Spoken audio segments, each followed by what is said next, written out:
हाँ जी, तो जैसा कि मैंने आपसे कहा था, we will provide a one short video जिसमें हम राइटिंग सेक्शन बी के सारे टॉपिक्स कवर कर लेंगे and we will secure 18 full marks in that section.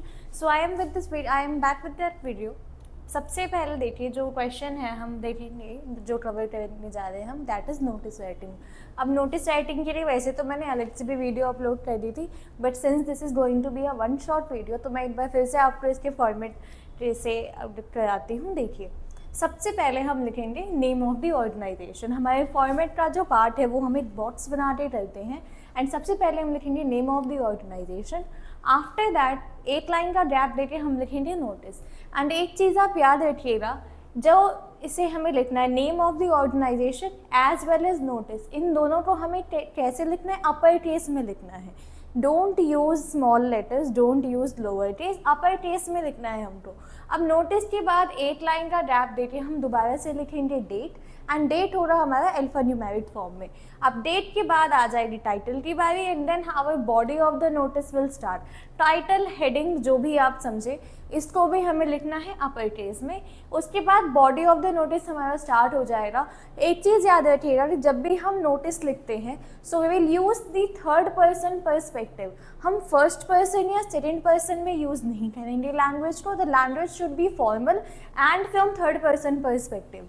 उसके बाद हम लिखेंगे यहाँ पे नेम, सिग्नेचर, डेजिग्नेशन.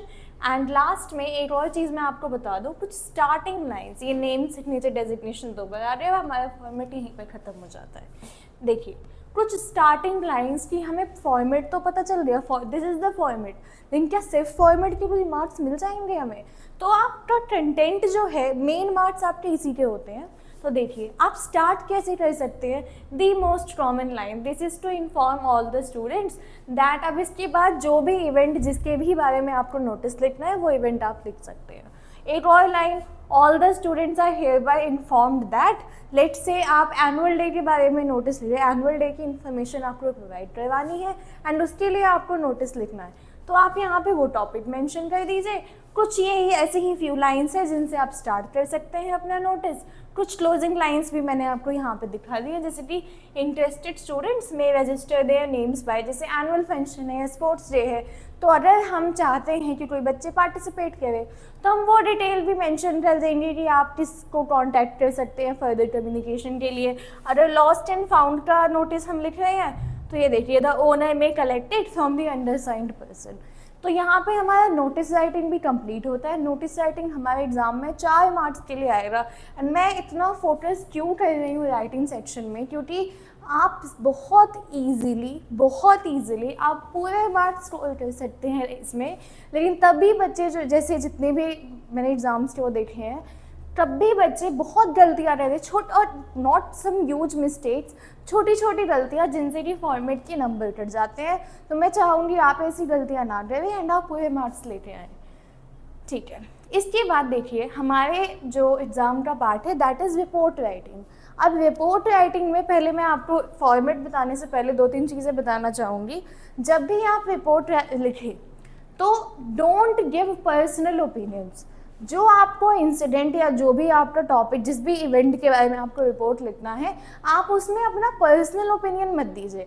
आपको ना फर्स्ट, और आप एक और चीज़, जैसा कि हमने नोटिस में देखा था, आपको फर्स्ट पर्सन पर्सपेक्टिव से बात नहीं करनी है. We have to use the third person perspective and language हमें फॉर्मल रखनी है अपनी. अब एक बार फॉर्मेट पे आ जाते हैं. देखिए, या तो वो हमसे मैगजीन रिपोर्ट पूछेंगे या तो वो हमसे न्यूज़पेपर रिपोर्ट पूछेंगे. एंड दोनों के फॉर्मेट में बहुत बड़ा डिफरेंस नहीं है. हम स्टार्ट करेंगे हेडिंग से and heading will again be in upper case. उसके बाद नेक्स्ट लाइन में विदाउट लीविंग एनी गैप हम लिखेंगे reporters name and 3 paragraph, again 3 paragraph में हम अपने रिपोर्ट को सम अप कर देंगे. सबसे पहले a brief mention of what happened, where it happened, how it happened. If there is a why, then we will describe it as well. क्या हुआ, कहाँ हुआ, कैसे हुआ, कब हुआ. क्योंकि किसी भी इंसिडेंट को ना हम बस रिपोर्ट कर रहे हैं, तो वो इंसिडेंट कब हुआ, किसके साथ हुआ, कहाँ हुआ, हमें मेनली इन्हीं डिटेल्स को बताना होगा. उसके बाद सेकंड पैराग्राफ में जिस भी इवेंट को हम रिपोर्ट कर रहे हैं आप उसको इन डिटेल डिस्क्राइब करेंगे. अब give details of the event being reported. And in third paragraph, जैसे मान लीजिए आप न्यूज़पेपर, आप मैगजीन रिपोर्ट लिख रहे हैं एंड जिस भी इवेंट के बारे में है लास्ट में आप उसको कंक्लूड कर देंगे। Third paragraph is always the concluding paragraph, ठीक है। अब देखिए न्यूज़पेपर रिपोर्ट, तो न्यूज़पेपर रिपोर्ट का जो फॉर्मेट है उसमें कोई बहुत बड़ा चेंज नहीं है, बस एक छोटा सा चेंजेस देखिए। पहले तो हम हेडिंग लिखेंगे एंड यहाँ पे ये बाय नेम रिपोर्ट है वो इससे नेक्स्ट लाइन में आएगा, नॉट हेयर। थोड़ी सी गलती हो रही है हमसे इसको ट्रांसफॉर्म करने में। उसके बाद गैप देके हम लिखेंगे प्लेस और डेट। प्लेस मतलब जिस सिटी में ये मेंशन हो रहा, ठीक है, कहाँ का न्यूज़ पे कहाँ आपको आर्टिकल लिखना है ये मेंशन हो रहा। प्लेस, डेट, फिर यहीं पे इसी सेम उससे आपको स्टार्ट करना है इंट्रोडक्टरी पैराग्राफ। इंट्रोडक्टरी पैराग्राफ में अगेन हम वही बताएंगे what, where, how, when, with whom। हमने ये बता दिया जो भी इंसिडेंट है कि कहाँ हुआ था, कब हुआ था, किसके साथ हुआ था, क्यों हुआ था। इसके बाद हम वापस आ जाएंगे सेकंड पैराग्राफ में एंड सेकंड पैराग्राफ में हम एक ब्रीफ डिस्क्रिप्शन देंगे उस इवेंट का, जो भी डिटेल्स हमें पता है। जैसे मान लीजिए हम न्यूज़पेपर रिपोर्ट लिख रहे हैं रोड एक्सीडेंट के ऊपर, तो जो भी हमें पता है, जो बोथ द पार्टीज इन्वॉल्व जिनके बारे में हमें जो भी इंफॉर्मेशन है, अपना सारा ज्ञान हमें सेकंड पैराग्राफ में देके आना है। उसके बाद last paragraph, third paragraph, concluding paragraph. इसमें हमें अब तक हमने जो भी मेंशन किया है, जो भी इंस्टेंसेस हुए, जो भी इंसिडेंट्स हुए जिसके ऊपर हमने रिपोर्ट ली थी है, उन सबको हम अब कंक्लूड कर देंगे, ठीक है जी। तो अब हमारा मैगजीन रिपोर्ट भी हो गया। हमने 2 टॉपिक कर लिया, अब थर्ड टॉपिक की तरफ हम जा रहे हैं, दैट इज़ आर्टिकल राइटिंग। अब आर्टिकल राइटिंग का भी पैराग्राफ जो है, आर्टिकल राइटिंग का भी जो फॉर्मेट है, इट इज़ वेरी ईजी। हमें कुछ नहीं करना, सबसे पहले हम लिखेंगे हेडिंग। हेडिंग के बाद हम मेंशन करेंगे कि ये किसने लिखा है, ये जो मतलब ये नाम भी मेंशन ही होगा, नहीं होगा तो आप XYZ ABC कुछ भी लिख के आ जाइएगा। उसके बाद अगेन जैसे हमने रिपोर्ट में पढ़ा है, फॉर्मल लेटर में पढ़ा है, वैसे ही हमारा जो आर्टिकल है ये भी हम 3 पैराग्राफ में करेंगे। फर्स्ट पैराग्राफ में हम इंट्रोडक्शन ऑफ द टॉपिक देंगे, जिस भी टॉपिक के ऊपर हम आर्टिकल लिख रहे हैं, global warming, deforestation, girl child education, there are n numbers of topic which can be asked in your exam. तो उसका पहले आप इंट्रोडक्शन देंगे कि क्या मतलब है इससे, क्या आप समझते हैं। एंड उसके बाद सेकेंड पैराग्राफ में अब हम डिटेल्स में जाएंगे। हम first paragraph would be like the introduction कि अच्छा हमने पढ़ लिया ये किसके बारे में, इसमें क्या बात होने वाली है। Then in the second paragraph we will explain the topic in detail, stating its merits and demerits, cause and effect etc. जैसे let's say ग्लोबल वार्मिंग पे हमको लिखना है आर्टिकल, तो ग्लोबल वार्मिंग के क्या क्या कॉजेज होते हैं, इसका क्या मतलब होता है, क्या इसके इफेक्ट्स होते हैं, कॉजेज एंड इफेक्ट आप मेंशन कर सकते हो, कैसे हम इसको कंट्रोल करने के लिए कुछ स्टेप्स ले सकते हैं। मतलब आपको सब कुछ जो है, मेन जो आपका पैराग्राफ होता है ना, that is the second paragraph, क्योंकि फर्स्ट और थर्ड में तो हम इंट्रोडक्शन और कंक्लूड ही कर रहे होते हैं। उसके बाद third paragraph which is the concluding paragraph, इसमें अब तक हमने जो भी मेंशन किया है टॉपिक से रिलेटेड, वो everything related with the topic, अब हम इसको कंक्लूड करेंगे यहाँ पे। This will be our concluding paragraph. Article का भी फॉर्मेट यहीं पे ख़त्म होता है। नेक्स्ट टॉपिक है हमारा, अब मैं आपको इन्विटेशंस भी बता देती हूँ, जो इन्विटेशंस कार्ड्स के फॉर्म में हमें देते हैं। तो this is the informal invitation.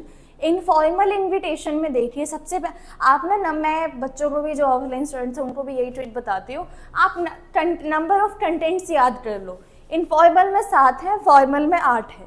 तो जब भी ऐसा लगे कि हम कुछ भूल गए तो आप काउंट कर लेना। First is sender's address, second is date and third is salutations. अभी किस चीज़ का फॉर्मेट है, इनफॉर्मल लेटर का। यहाँ तक अगर हम देखें तो ये इनफॉर्मल लेटर का ही फॉर्मेट फॉलो हो रहा है इनफॉर्मल इन्विटेशन में। अब सैल्यूटेशंस के बाद जैसे अगर आपने फॉर्मल, अभी मैं फॉर्मल इन्विटेशन का भी फॉर्मेट आपको बताऊंगी, तो उसमें हम बहुत ज़्यादा सेंटेंसेस नहीं लिखते हैं, वी यूज़ फ्रेजेस। यहाँ पे भी अब आपको जैसे वो बीच में लिखते हो आप, उसमें सेंटेंसेस फॉर्म नहीं करते, यहाँ पे आपको सेंटेंसेस फॉर्म करने पड़ेंगे थोड़े से।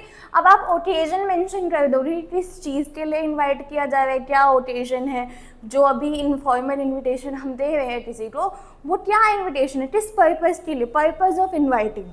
उसके बाद हम टाइम, डेट एंड वेन्यू बता देंगे उस फंक्शन का जिसके लिए हम इन्वाइट कर रहे हैं। Complimentary closing and sender's name. Complimentary closing आपको पता है वो कैसे करते हैं, फॉर्मल और इनफॉर्मल लेटर्स। ओके, उसके बाद अब आता है हमारी बारी इनफॉर्मल इन्विटेशन की। एक चीज़ मैं और बता दूँ, इनफॉर्मल इन्विटेशन और फॉर्मल इन्विटेशन जब कार्ड के फॉर्मेट में आए जब भी आपको कार्ड बनाने को आए तो आप बॉट्स ज़रूर बना के आएंगे। पूरी राइटिंग को कंप्लीट करने के बाद आप उसके अराउंड एक बॉट्स बना दीजिएगा।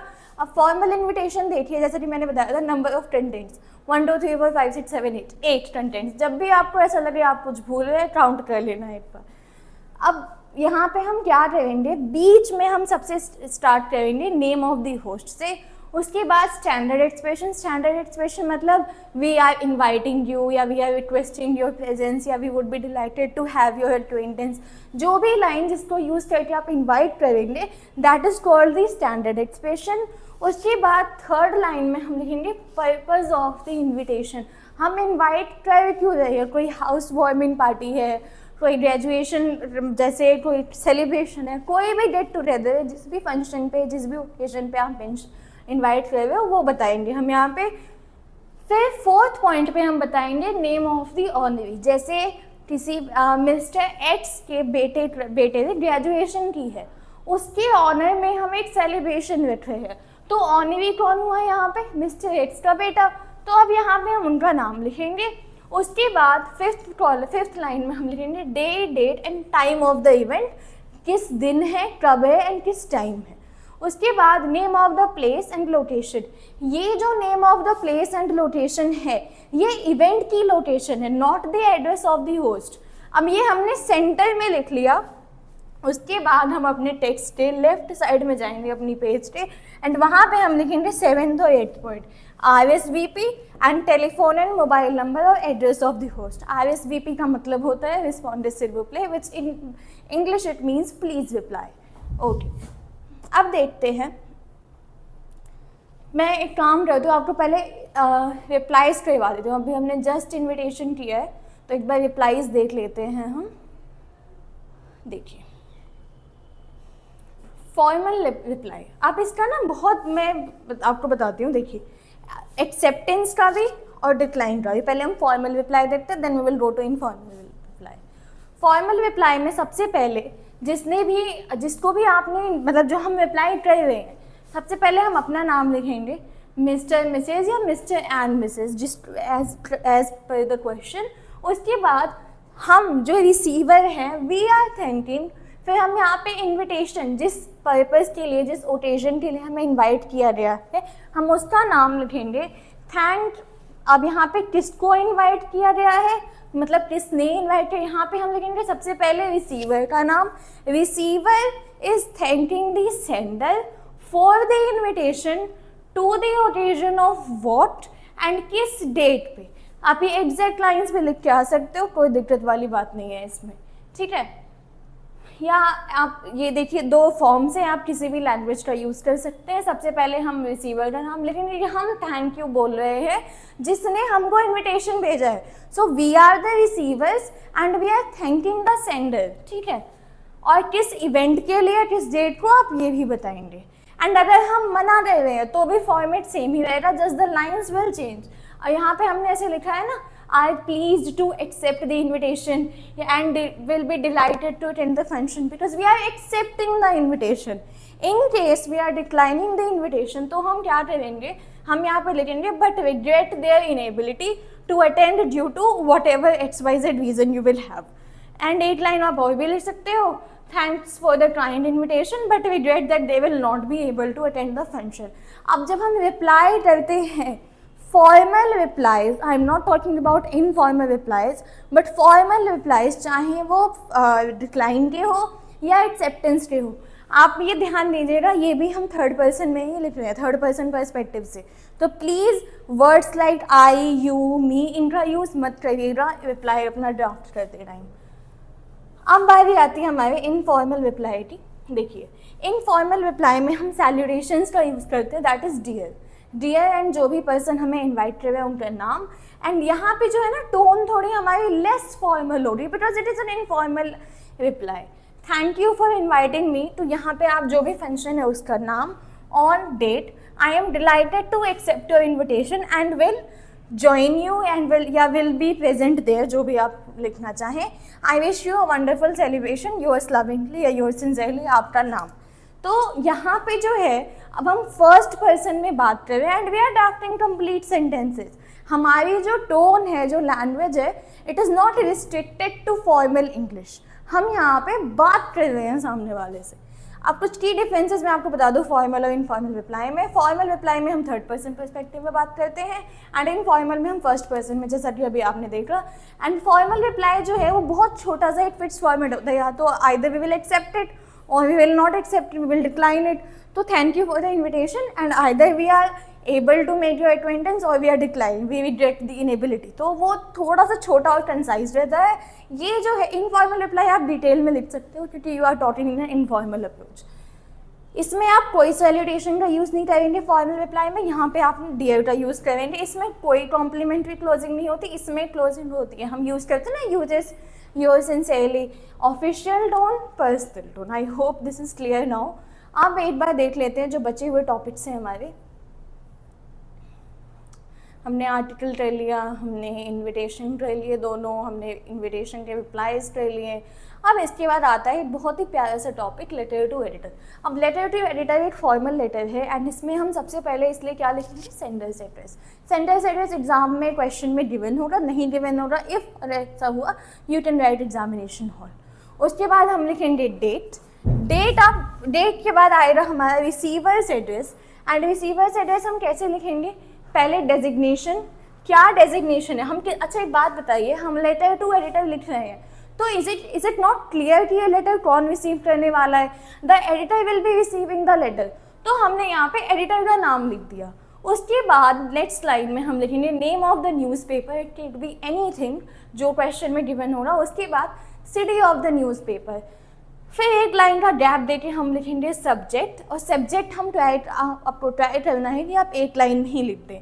इसके बाद सैल्यूटेशंस, एंड सैल्यूटेशंस के बाद जो आएगा वो हमारा body of the letter. Third 3 paragraph like any formal letter. First paragraph में हम अपना इंट्रोडक्शन देंगे and we will introduce our topic, our purpose of writing, हम ये लेटर लिख किस लिए रहे हैं। Then in the second paragraph which is the main body, हम जिस भी इशू के ऊपर ये लेटर लिख रहे हैं हम उसको और डिटेल में डिस्क्राइब करेंगे, हम फैक्ट्स मेंशन करेंगे, एग्जांपल्स देंगे एंड लास्ट में इन द थर्ड पैराग्राफ हम कंक्लूड कर देंगे अपने लेटर को। एक चीज़ मैं बाय बाय बताती हूँ, don't ask the editor for any action and the editor is not responsible और liable for any action. Editor जो है वो बेरली एक मैसेंजर है, एक मीडियम है हमारी बात को आगे तक पहुँचाने का। एडिटर हमारी प्रॉब्लम सॉल्व नहीं करेगा। हम क्या कर सकते हैं, what we will write in this letter, कि हम ये उम्मीद कर रहे हैं, हम ये होप कर रहे हैं कि जो गवर्नमेंट है या कंसर्न्ड अथॉरिटीज़ है, जो पब्लिक है, वो इस मैटर पे फोकस करे and as a society we make some changes. Thank you so much यहाँ तक बने रहने के लिए। आई होप इस वीडियो से आपकी जेन्युइनली हेल्प हो। एंड ऐसे ही book one I am saying flamingo और विस्तास की वीडियो भी मैं जल्द ही आपके पास लेके आऊँगी वन शॉट रिविजन के तौर पे, जिसमें सारे टॉपिक्स कवर होंगे and we will do most important questions that there high chances in come, जो आपके एग्ज़ाम में आ जाए। एक और चीज़, अगर आप बोलेंगे I will do an answer sheet analysis कि टॉपर्स कैसे आंसर लिखते हैं जिसके 100 आउट ऑफ 100 आते हैं, 95, 96, 97, तो what is special in their answers, जो वो ऐसा क्या करते हैं जो हम नहीं कर पाते। तो I will discuss that in a video as well. For now thank you so much.